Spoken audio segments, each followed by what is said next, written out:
Баршаңызға қайырлы күн. Сіздермен Жанерке бүгін таңғы асқа ПП кашаның рецептімен бөліскім келеді. Видеоны соңына дейін қараңыздар. Ең бірінші сұлы жармасын 2 ас қасықтай ыдысқа салып аламыз. Мен 2 порция жасап жатырмын.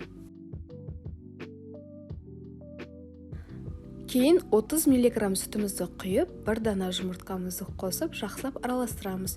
Менде алдын ала жарылған жұмыртқа, сол себептен видеода көріп тұрғандарыңыздай қасықтап салып жатырмын.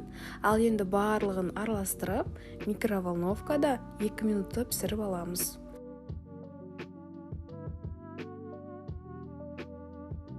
Бір шай қасықтың ұшымен бал салып, жақсылап араластырамыз. Кейін қалауыңызша бетін әсемдесеңіз болады. Менде құлпынай мен асқабақтан ектердің қолдандым.